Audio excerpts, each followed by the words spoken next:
So Federalist 39, commentary on Federalist 39. It's been a significant amount of time since I've done commentary on the Federalist Papers.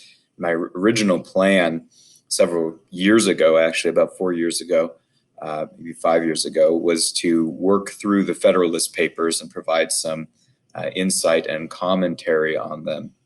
And I've got through about Federalist 4, but decided to use my time otherwise, and got a little bit lazy doing that, but still don't regret that. And I'm going out of order here, but I wanted to look at Federalist 39 because I had it as a link in some of my materials that I used to teach. And I was like, why do I have Federalist 39 here of all places? Then I got it out and I read it and sat down with it for a little bit, and then realized, oh, well, I put it there earlier because it was important. But then I didn't realize why it was important because I had forgotten. So now I wrote this kind of analysis on it. And I've called this a government of mixed character, which is a quote actually from James Madison, who writes Federalist 39. And what he's writing about really is the U.S. government a federal government, or is it a national government? And really the kind of definitions here, this is how I define a federal government. A federal government is one in which the several co-equal self-governing states, or what we might call today countries, join together voluntarily in an alliance which creates a federal government defined by a written constitution. That's federalism. A national government, on the other hand, so it's like the states are actually 13 national governments rather than one. So there's some tension here.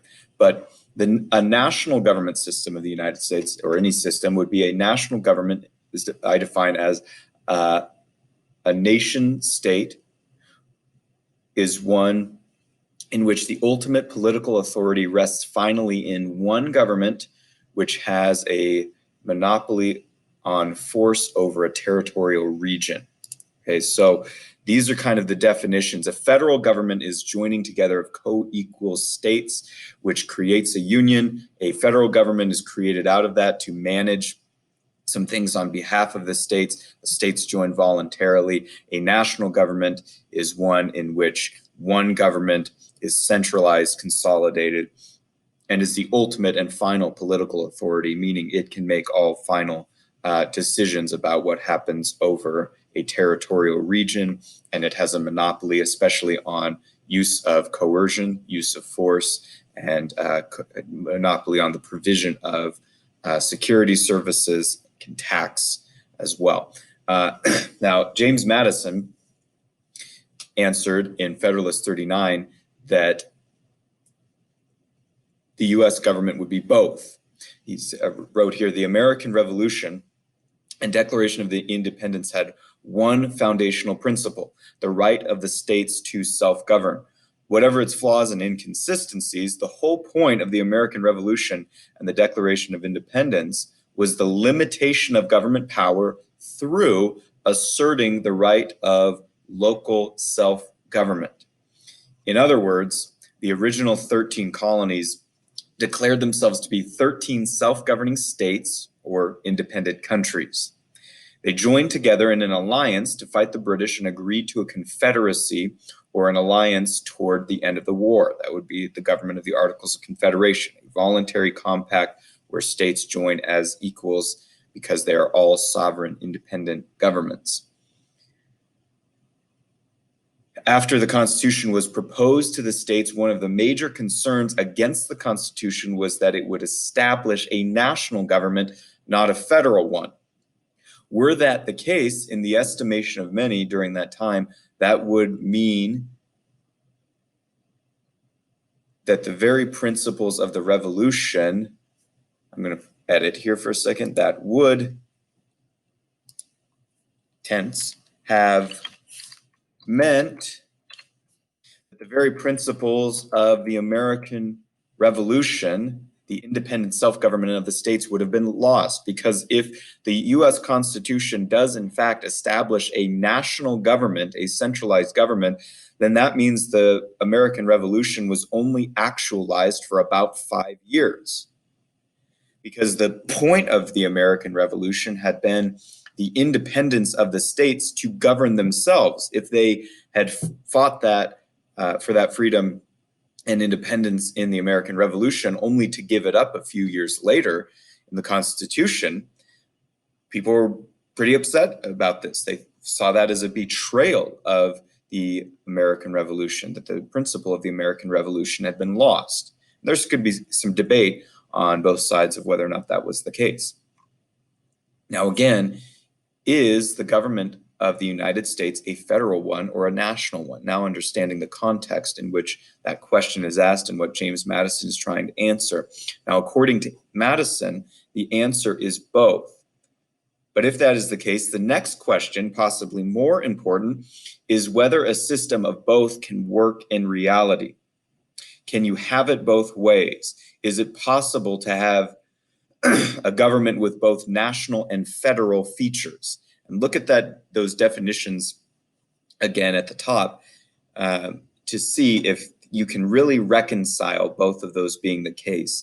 Because one is the federal government is the spreading out of power, and the national government is the concentrating of power with one final political authority.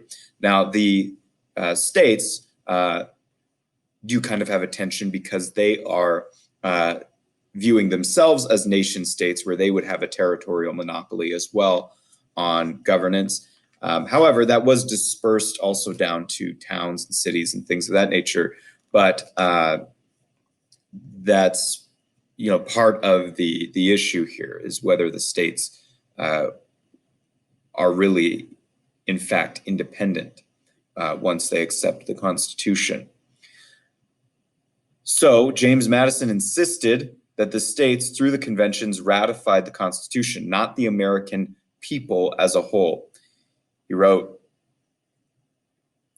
"On examining the first relation, it appears, on the one hand, that the Constitution is to be founded on the assent and ratification of the people of America, given by deputies elected for that special purpose. But on the other, that this assent and ratification is to be given by the people, not as individuals comprising one entire nation, but as comprising distinct and independent states to which they respectively belong.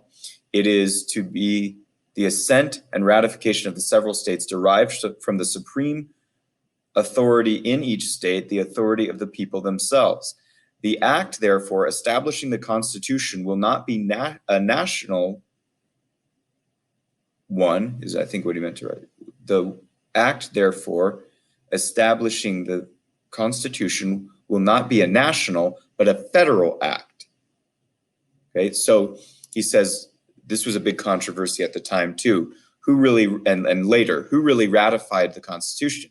Because if the states accepted the Constitution, then the states have authority within the Union. But if the people of America as a whole ratified the Constitution, then that means the US government that responds to the people must have the final authority.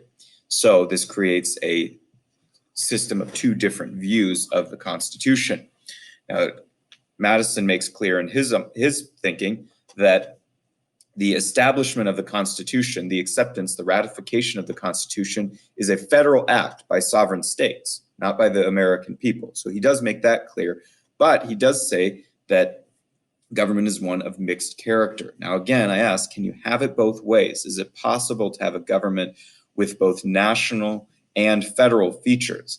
James Madison admitted that the government would be of a mixed character, as he said in Federalist 39. That is, comprising both features of a national government and a federal government, quote, presenting at least as many federal, do a little editing there, as many federal as national features. So now he's saying something different, okay? So he's saying the answer is both. It's going to have federal features and it's going to have national features.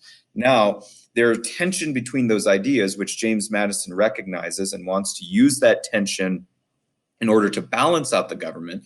But what I would ask James Madison is, wouldn't that tension eventually amount to a contradiction where you would have to have one or the other, or the government would move toward one direction or the other? Because keep in mind, he is writing the Federalist Papers before the Constitution has been implemented. So he says this would presenting as many federal as national features. Madison firmly believed that it would be possible to combine both. For example, the House of Representatives and the Senate represent this balance and tension. One of the major questions of the Philadelphia Convention was whether the states ought to be represented proportionally based on the population within the state, or whether they ought to be represented equally as co-equal and self-governing states. The Constitution attempts to do both. The House of Representatives was to be proportional based on the population of the state, and the Senate was to be equal, representing all states despite their size. All states equally despite their size. While this seems to be a clever solve to the problem, it can also be argued that by attempting to mix both aspects, both sides are actually undermined. So it seems like, okay, that's pretty clever. There was the issue of states had more population, so they thought that they should have more say in a union. That's a big threat to places like Little Rhode Island, who also is an independent self-governing state. So what can they offer them instead? Well, the Senate, where each state gets 2 senators. However, one of the things that I bring up is, by trying to have something both ways, by trying to do both things and combine both features in tension with one another, that can sometimes create a check or a balance, as Madison intended, or it ends up just undermining them. For example, the fact that the House is proportional, wouldn't that mean that states with more people would end up just taking over the House? And while you have the co-equal branch of the Senate, where states are represented equally, wouldn't the House continue to grow based on more populous states? Wouldn't that they end up having more power in the Union anyway, based on the fact that they had more people?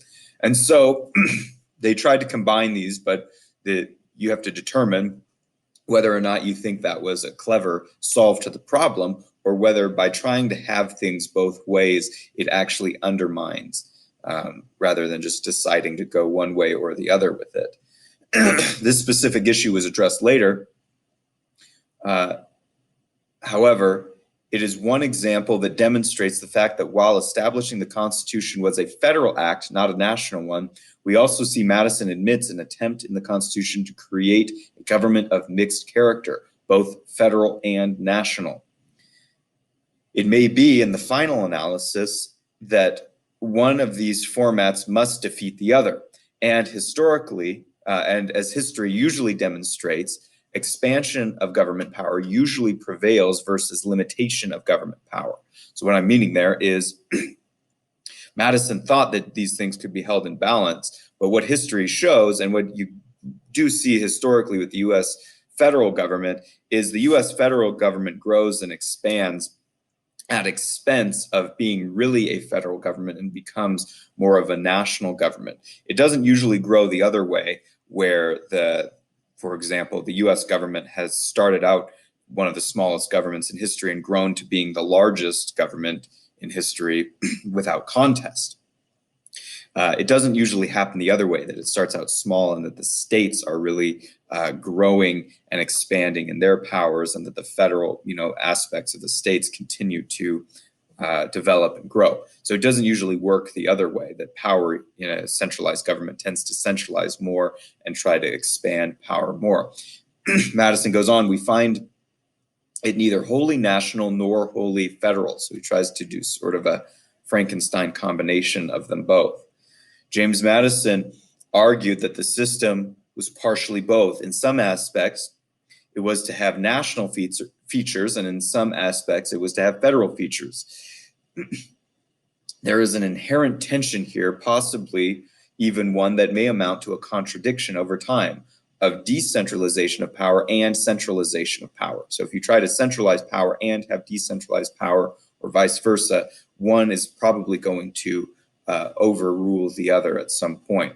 These two realities can only coexist simultaneously for a matter of time before one subsumes the other. In other words, governmental systems either move toward centralization or toward decentralization, and by attempting to combine them, a conflict has been introduced that will finally be resolved in one defeating the other. And I think that it will probably be resolved, although there can be much debate on this, by the national government, the idea of the nation state and the US government being the final political authority that would eventually, in history, become the reality over an actual federal government. And so he wrote, the proposed constitution, therefore, is in strictness neither a national nor a federal constitution, but a composition of both. There's a fuller quote there where he explains his thoughts. But that's James Madison's final analysis on the Constitution, that is it national or federal? And he says, actually, it doesn't fit cleanly within either category. It attempts to be a composition of both. But by attempting to be a composition of both, the real question is, can that number one, can that composition of both a mixed government, a government of mixed character work? And question number two, won't that mean that one side will ultimately emerge as victorious over the other, whether centralization or decentralization?